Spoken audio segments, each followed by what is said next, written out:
Dr.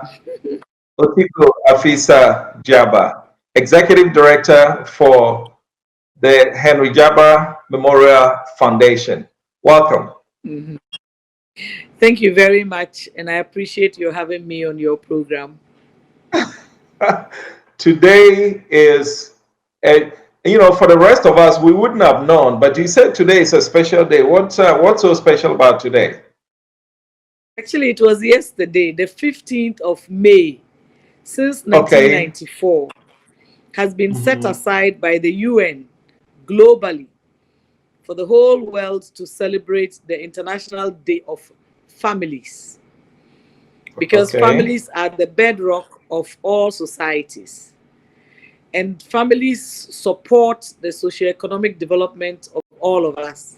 The whole of society is about pockets of families.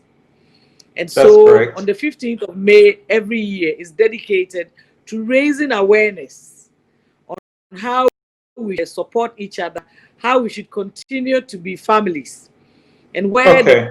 challenge, how do families support to ensure that we reduce the burdens amongst ourselves. So they're not talking about traditional family. They're talking about family as a whole in a figurative term, In the anything whole that unit, constitutes a yes. family. Okay. Exactly. According to your understanding, we have different cultures. Some people Right. might see the family as the immediate family unit, Mm-hmm. mom, dad, the children. That could be a family. But Okay. here in Ghana, in Africa, we have the extended family system. So we have the aunties and the uncles and the cousins and the second cousins and the grandparents and what have you. But family, anywhere is Mm-hmm. family, whether it is Okay. the micro or extended. Yeah. Okay. So now that leads me wondering. When in Africa, when a person gets a position of power or influence, you see Yes. that family members start coming from the woodworks. Oh, I am the cousin to your mother, so and so, and so and so, and they keep Yes. coming. The distant Now, relatives.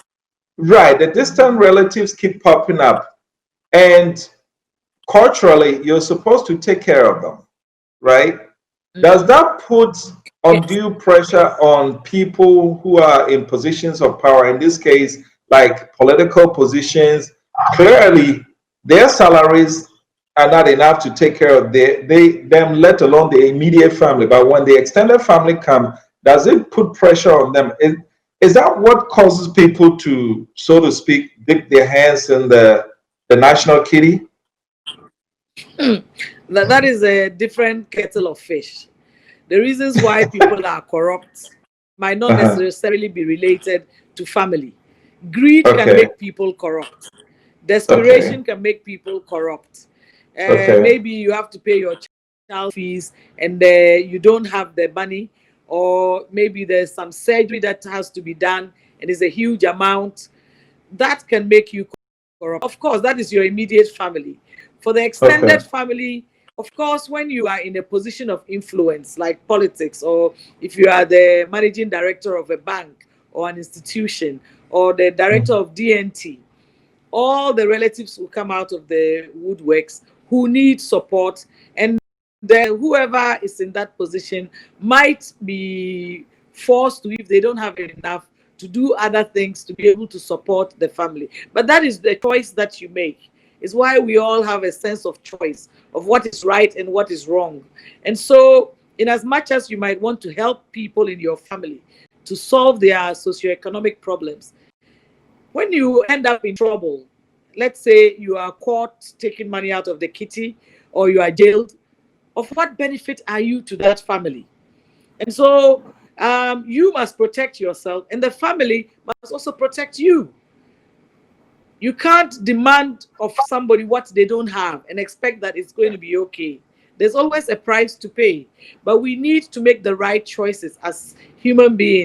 We need to make Yeah. responsible choices as family members, because if you love me, you should not be asking me to do things that I can't do. And of course, you will know definitely how much I earn. It's public knowledge. how much a member of parliament earns or a minister earns. So that's what I And have to say. so, It's a matter of okay, trust so, and but understanding if that love if you don't also, come through for, go ahead and finish up, please. what I'm saying is that love also demands that you should protect me. If I have to Okay, give and you have to receive, you have to understand that how much can I give? okay. And you need to protect Sometimes they me don't care from though. being overburdened. Sometimes they don't care. You come from the Well, village. if you care, you should care. If the people making demands on you don't care, you who are Uh-huh. in the position to give, care. There's only so much you can give. Well, if you're like Onassis and you can give and give and give, no problem. Okay, But if you're in a position where your resources are limited, you need to advise yourself. I mean, you have to be sensible about these things. It's common sense okay. You have because you a can't give different what you don't family. have. You have, talking about an extended family, you have taken on a very large extended family called people with disabilities. Would you like to tell us about that? Yes. Oh, it's the love of my life. I thank God every day for the opportunity to work with persons with disability. And our motto is working together to transform lives, especially the motto of the Henry Djaba Memorial Foundation. Okay. We are in the business, which is non-profit, to focus on persons with disability, their issues, their abilities, their challenges, health issues, what have you. And in Ghana, we have over 734,000 persons with disability. Some have visual impairment, some have physical disability, some have albinism, some have dwarfism, some have sight impairment, hearing impairment, the works. But they all So, from mhm, various families. And so, in okay. celebration of this year's International Families Day, which has come at this era of coronavirus pandemic, it Mhm. makes their lives more difficult. It makes their lives more burdensome. And they are even more vulnerable than a group of people in our society. And so, for me, it is worrisome that during the era, provisions have not been made properly for them. And so, in celebration of this year's day, talking about families, the government is also the father of all citizens of Ghana. So by that, they are also members of each of us, our families. And so we have this National COVID Trust Fund, which has over 44 million in it. How much of it has been allocated or dedicated to persons with disability?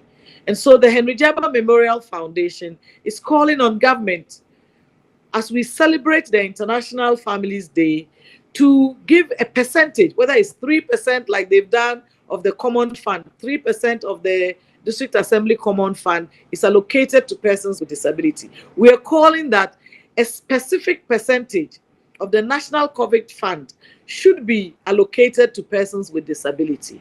There's a need to Okay. have a disability benefit so that each person who is a person with disability and is not in employment should be able to acquire or go and apply for that benefit. And it should be easy for them to access. We're also saying that the NBSSI, the 600 million Ghana cedis that has been given as a stimulus package for startups or to expand businesses that have collapsed because of the coronavirus, we are asking that a certain percentage should be allocated specifically to persons with disability. Because, look, Jermaine, somebody called me during the program, the lockdown, that they are Mhm. a shoe repairer.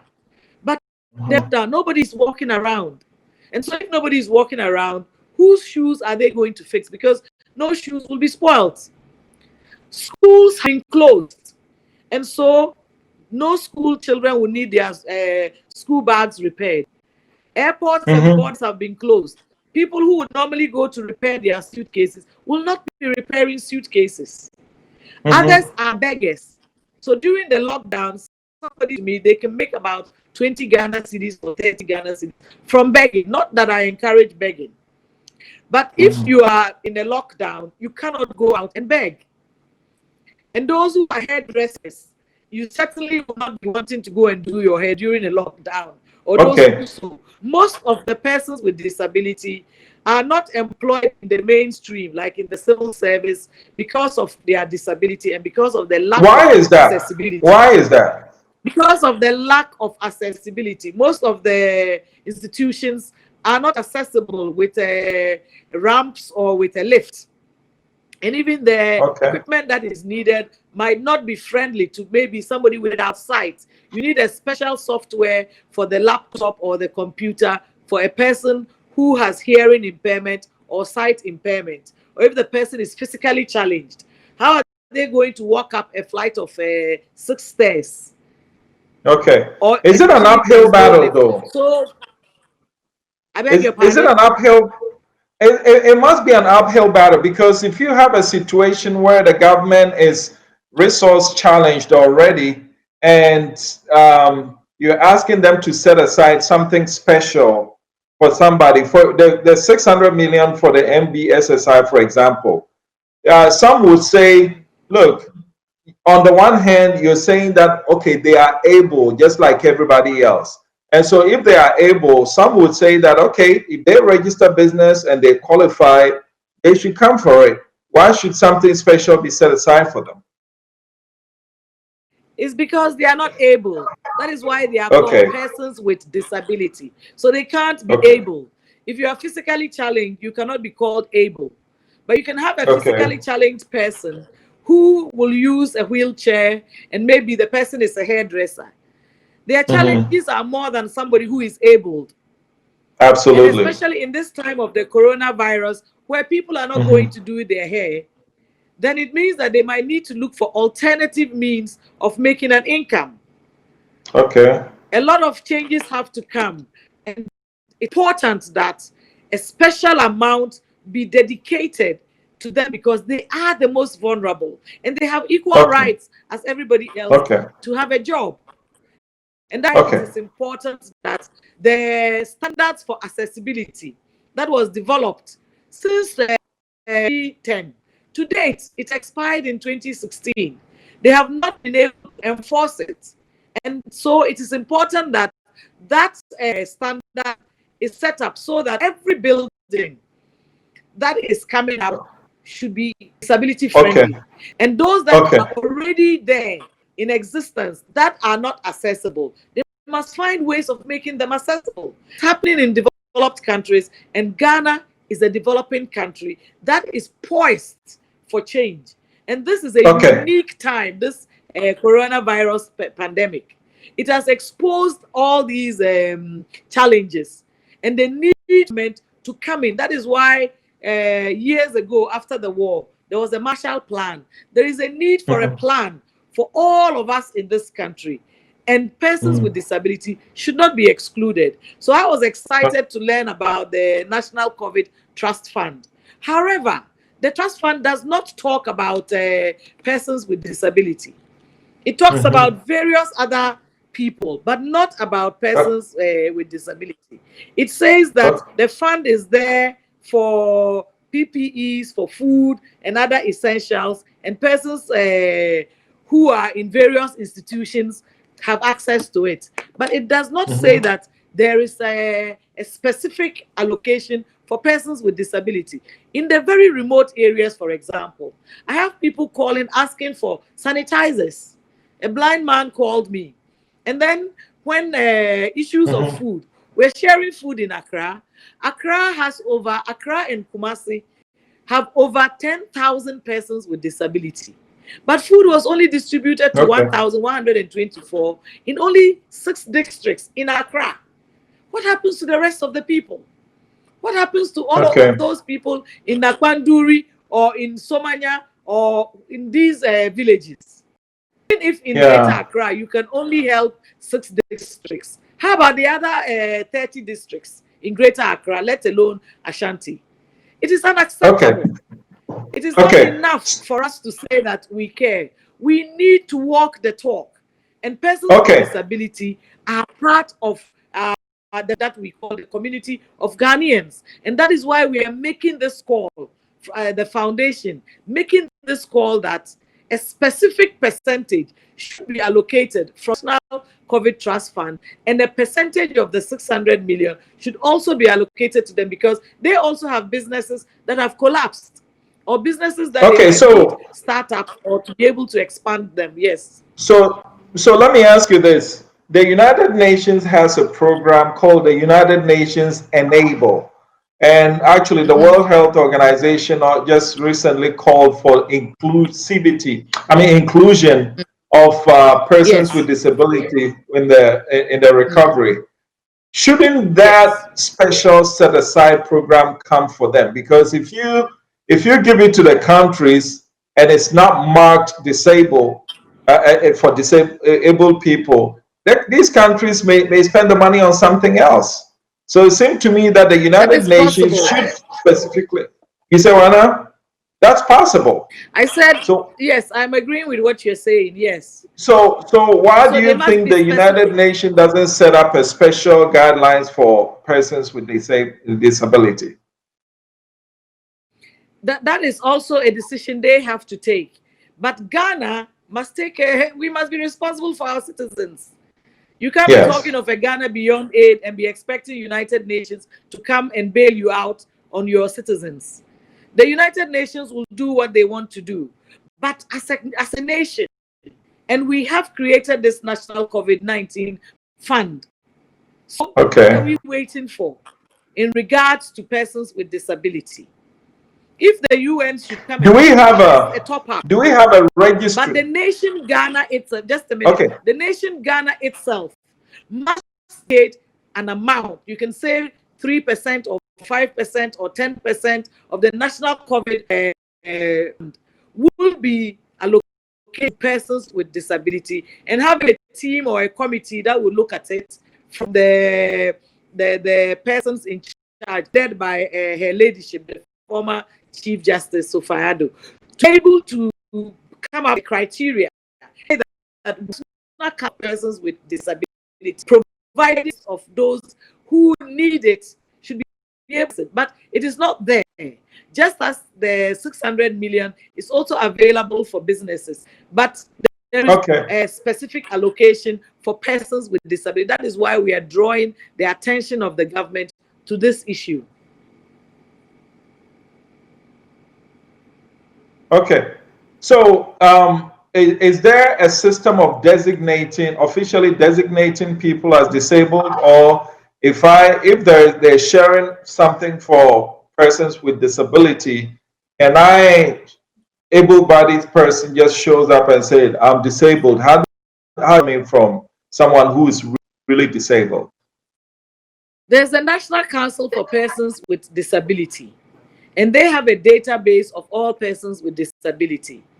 If you look at me, you can tell that I don't have a disability, but there are some people who have mental issues or Mhm. muscular disorders that you might not necessarily see as visible, but the National Council would know. And then there's the Ghana Federation of Persons with Disability. Within that, you have Okay. the Ghana Blind Union. You have the Ghana National Association for Persons with Disability, with persons with deafness. You have the Ghana Association of people with albinism or with dwarfism. You have the Association of people with stroke or mental disorder. There are all for sickle cell, for cerebral palsy, all the issues that make people disabled. Also, people are born daily who have there's a lady who was born, a young girl, without arms and legs. And so there's a need to have a database to capture even the newborn. And then when an accident occurs, it can instantly make people persons with disability. And so new data must be added.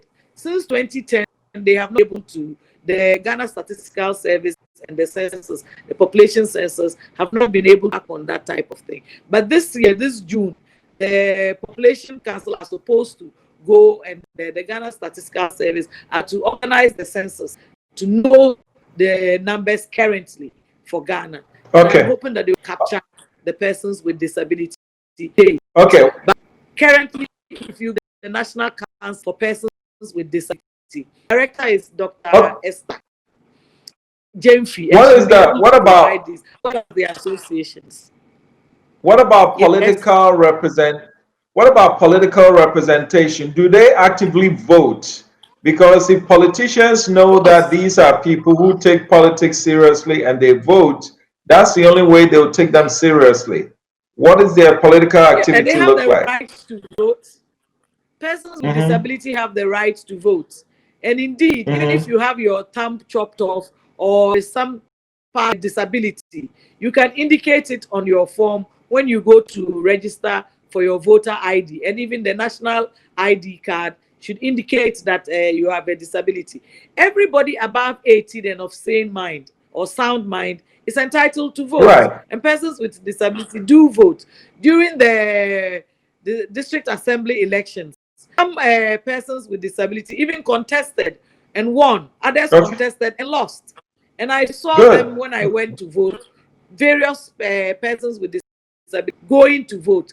The voting centers are not always accessible to persons with disability because they do it on the school veranda.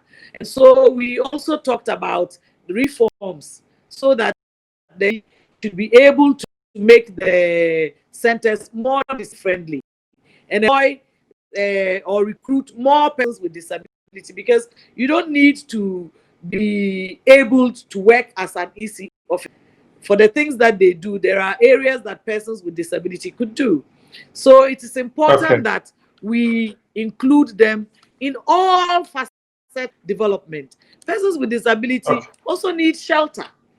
And so we are calling upon the government that as they are looking for accommodation for the Kaya, for example, there is the need Mhm. to find shelter, especially for those living off the streets. And they are Okay. a risk to So, all. When somebody is on the street, where do they bath? Where do they use the washroom? And then they are begging okay. on the streets. You are giving them money. And so the contact with them, as you are giving somebody money and the person sneezes or coughs on you, or they say something and some saliva comes out onto you, you are at risk, even though you are in your car and you are wearing a mask. The people who handle persons with disability using the assistive devices, because somebody might not have arms and they will need somebody to push them. A man called me that Okay. even to eat, somebody has to feed him. Somebody has somebody has to clean him up when he goes to the toilet. He can't do anything for himself. And so he's at risk. And the person who is taking care of him is also at risk. So what are we doing for the carers of persons with disability who are not able to care for themselves? Hello, my name is Kofi Opon Ochre, and I bring you NASA on D-19, a program designed to expose corruption and indiscipline in our society and advocate for the punishment of these offenders whose activities impede national development. The National Road Safety Commission indicates that Ghana loses $230 million to road accidents, with over 1,600 deaths recorded every year. In 2018, Shraj report indicated that Ghana loses 13.5 billion Ghana cedis to corruption. And United Nations Children's Fund UNICEF has also stated that Ghana loses $290 million to poor sanitation alone. This is not right. So make a date with me, and together let's name and shame the offenders of the law. NASA, see something, say something.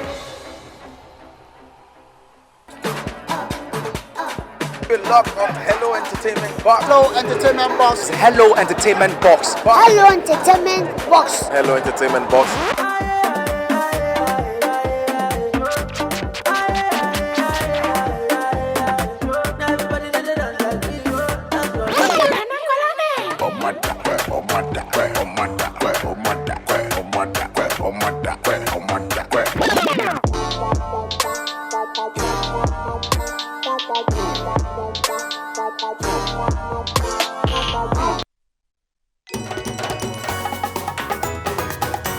it looks like this Yes. one will fall under the Ministry over which you presided, I Yes. think the ministry is Gender, The Children, and National Social Council for Protection. Persons with Disability.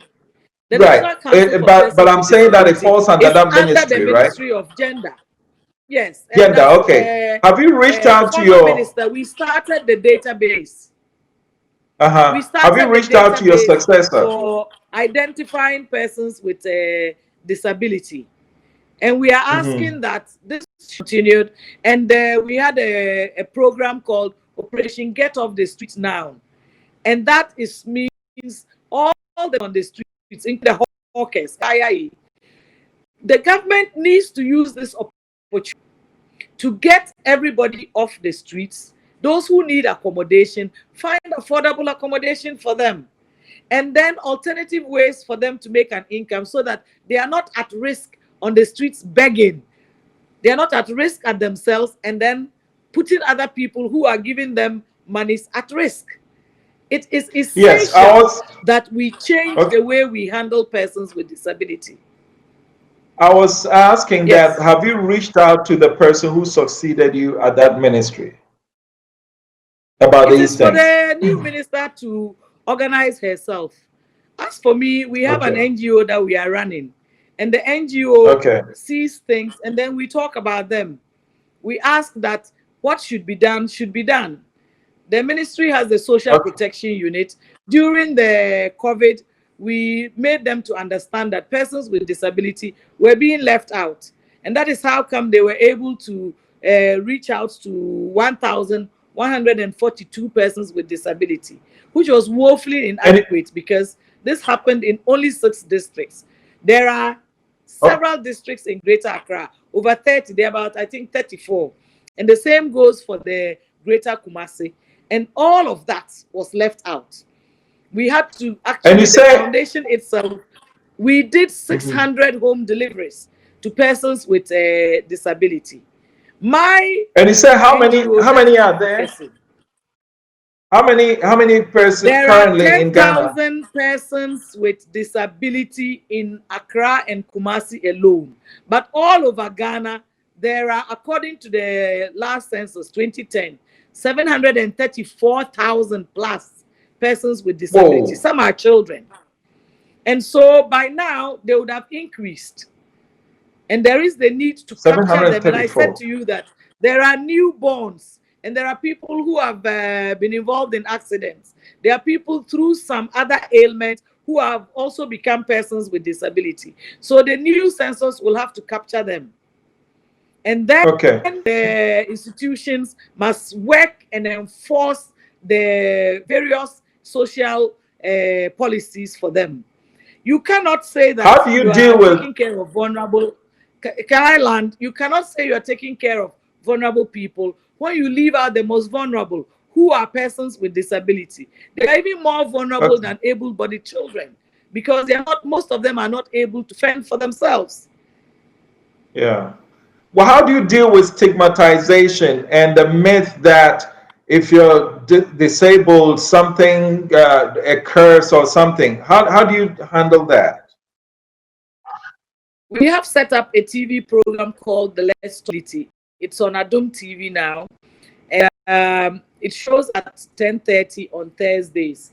We're going to change the time to Sundays at 12 p.m. We showcase the ability of persons with disability. We sensitize and educate the public about the need not to discriminate or to stigmatize. We act as a mouthpiece, and you have the Ghana Federation of Persons with Disability also doing same. It's the National Council for Persons with Disability better empowered so they can work with us and the NCC to be able to pay for these programs. You know, television is expensive. To be able to use the radio, to use the mobile van so that you go into the hinterlands, into the remote areas where a lot of this stigmatization and discrimination goes on.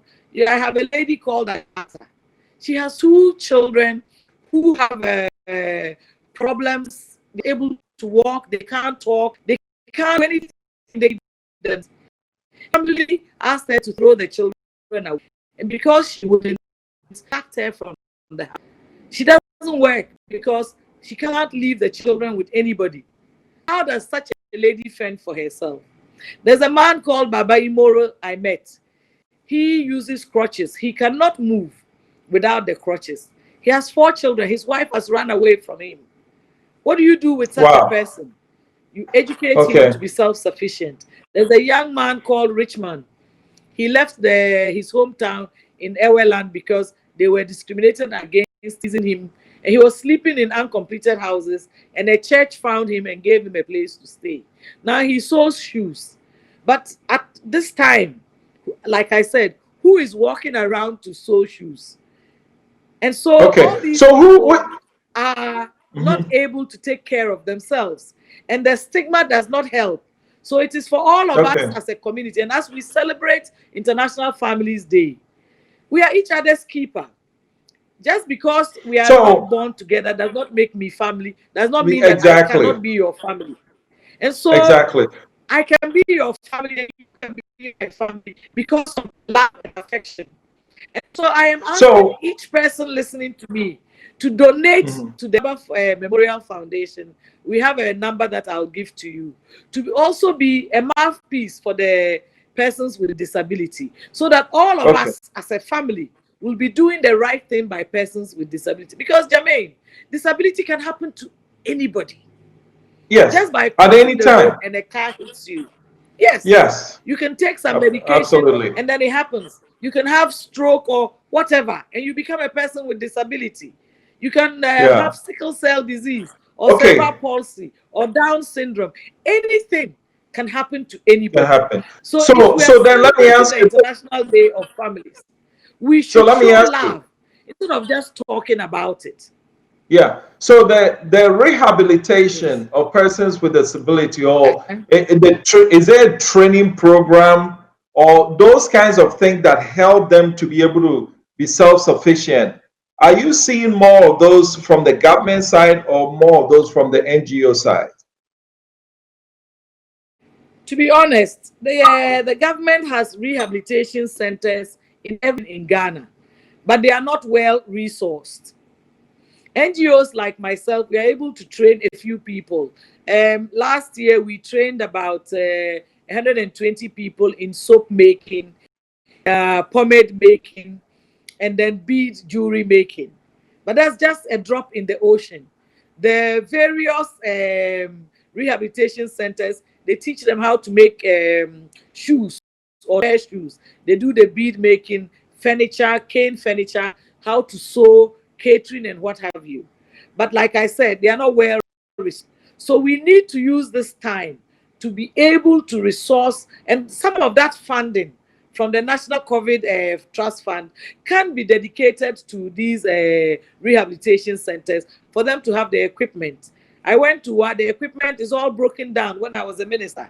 And so they are not able to train the people in how to make shoes. But they used to train persons with disability in how to make shoes. And so it is important that some of this funding is given to them. The other thing that can also be done is organizations like the Djaba Foundation, the Ghana Federation for Persons with Disability, the Blind Union, the Ghana National Association of the Deaf, and there'll be all the groups, that some of this amount can be allocated to them because we know them. And then we can also be part of training them in different fields. We wanted to organize a communication training for them, but we have not been able to raise the funds because there's the need for the voices of persons with disability to be in the media, on the radio, on television, wherever. But before you send somebody out, they need the training.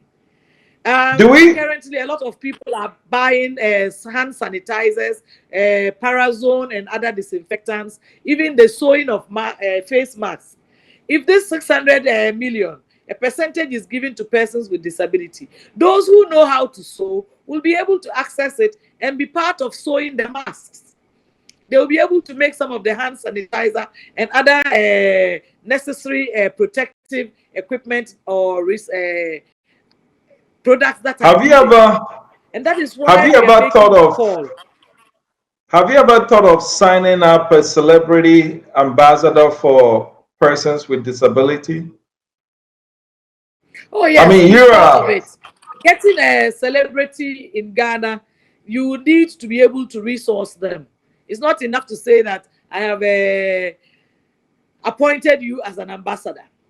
When you appoint somebody as an ambassador, you need to resource them with transportation to move around to do the sensitization.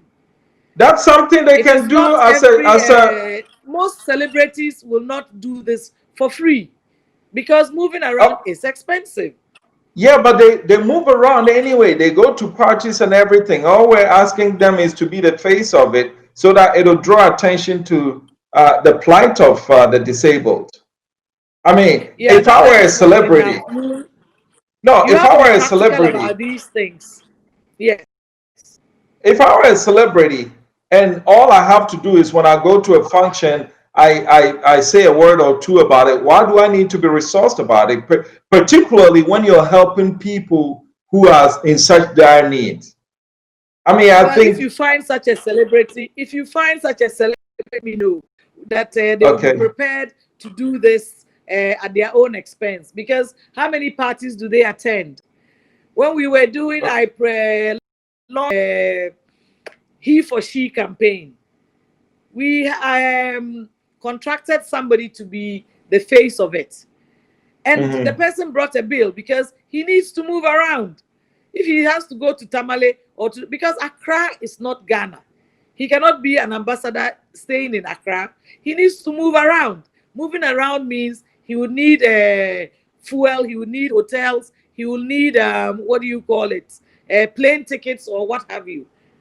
And Do then he you, will need the do you, paraphernalia, the leaflets, and all the okay, other things. Madam So it's not as Otiko, easy as it do looks. you need one? Do you need one? Maybe D&T can help find one for you. Do you need a celebrity ambassador for the disabled in Ghana? Currently, it's not a priority for us. The Okay. priority currently is for the persons with disability to have access to feed themselves, to have access to have shelter. Some of them are sleeping in rundown homes or uncompleted homes or in kiosks. To be able to have access to funding like the 600 million, to be able to have access to the national COVID fund so that they will be able to be independent financially. If I have to give money to somebody to go around talking about persons with disability, I'd rather give the money to the persons with disability to develop their skills, to start up or to What if expand their somebody wants businesses. to do it for free?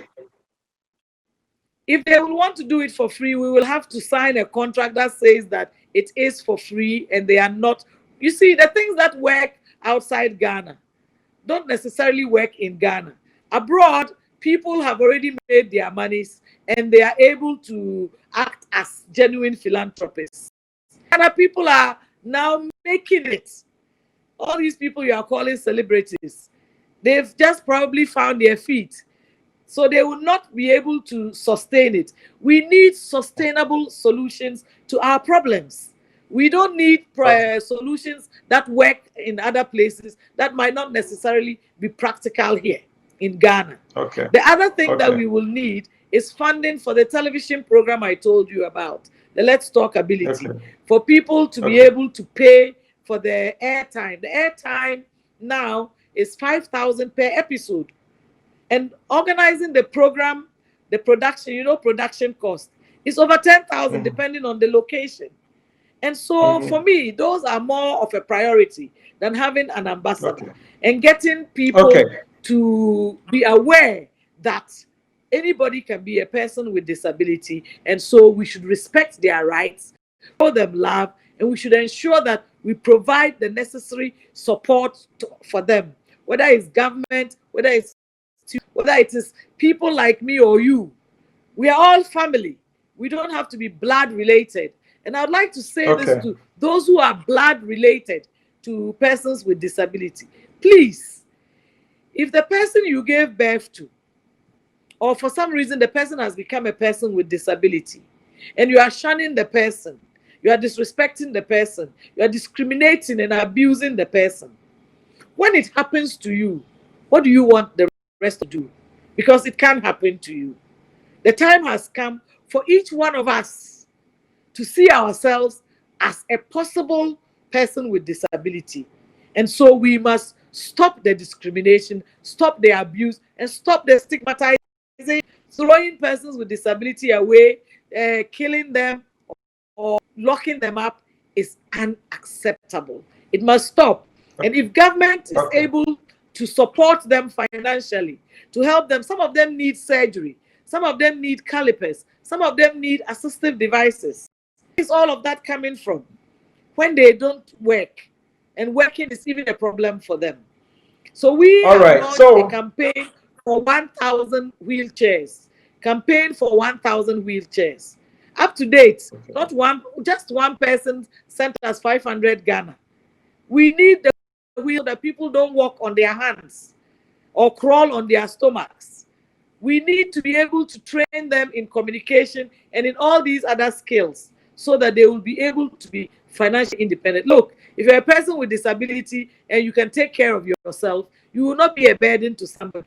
You might even be able to help other people, and then they will respect you. And so I would like to give you the Momo account, the Henry Djaba Memorial Foundation. It is 024. Okay, what is that? 024 81 851 0067.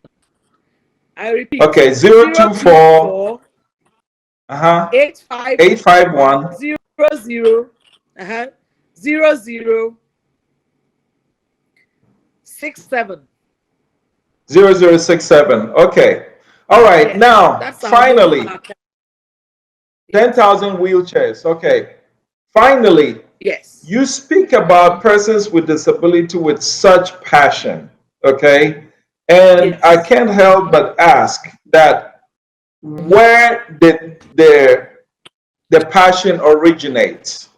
Have you always had that, or at some point something, an event prompted this passion within you? My father, he lived with stroke almost 30 years, and in the last years before he died, he became a person with disability. He could no longer feed himself sometimes. He could no longer bath himself. Somebody had to do those things. I remember one day, even buttoning his shirt was a problem. And another time, he was hungry. He needed to eat. Wow. But his mind, his brain could not tell him how to. And after his death, I realized that there was the need to go on, be able to do something for persons with disability. Okay. God sent to the Ministry of Gender, where with social protection and the National Council of Persons with this was under my remit. And so it made it possible for me to learn a lot more about persons with disability. And so as soon as I decided that I did not want to go to Italy, I had the way. For me, it was like a vision that I needed to work with persons with disability. And so we set up the foundation in my father's memory. That is why I called the Henry Djaba Memorial Foundation. And our focus, our primary was persons with disability. Because, as I said, my father lived with his for 30 years. And so I feel fulfilled working with persons. They remind me of my father. And I feel that it is an opportunity that, by the grace of God, been given this chance to do all the things that I would have wanted to do for my father. That's why I'm so passionate about them, because it could be me. It happened to my father. It could happen to me. It could happen to anybody. Somebody has to look out for them. And that somebody, I thank God, is me. And there are others like the Ghana Nation of Persons with Disability, like the Ghana Blind Union, like the Council for Persons with Disability, and all the other associations, and many people who are interested, but they need more proactive. And that has the opportunity for this coronavirus fund to address the wrong against persons with disabilities financially, so that they will have access to the sanitizers, they will have access to the soaps, they will have access to food. No one should be hungry around this time, because once they are hungry, they have to go out to beg. They are begging, they are at risk, and they expose you, the giver, to risk. So it's important that we allocate a specific amount for persons with disability, and it's important that we find them shelter, we find them jobs, and those jobs could include sewing of the masks or make sanitizers or soaps or what have you. They can even sew school uniforms. There used to be a chalk factory in Ghana. Where is that chalk factory now? They make a lot of good shoes and they do bead jewelry. And so maybe they could even make shoes for the army or the police. Instead of importing them, we can make sustainable programs for persons with disability that will make them independent and accord them human dignity and let them feel good about themselves, that they also matter. Like you said, they vote. And so they have rights. And those rights must be fulfilled in this our lifetime. Very good. Dr. Otiko Afisa Djaba, I would like to thank you. I think you've educated me about persons with disability within this past hour, and I would like to thank you. And in DNT, you have a friend. You have a partner in this fight. So and I want you to know you can count on us anytime. All right? Thank you. And we are very grateful for the opportunity. And to your listeners out there, please join the campaign to support persons with disability through our Momo account. You can also call us on 024 123 5199. 024 123 5199. If you're okay, give the Momo account number again. The Momo account number again is 024 851 0067. The Momo account is 024 851 0067. 67. Thank you so and much. Our office number is 024 123 5199. Thank you too for giving us the opportunity. You're welcome. Have a great rest of the evening. Bye.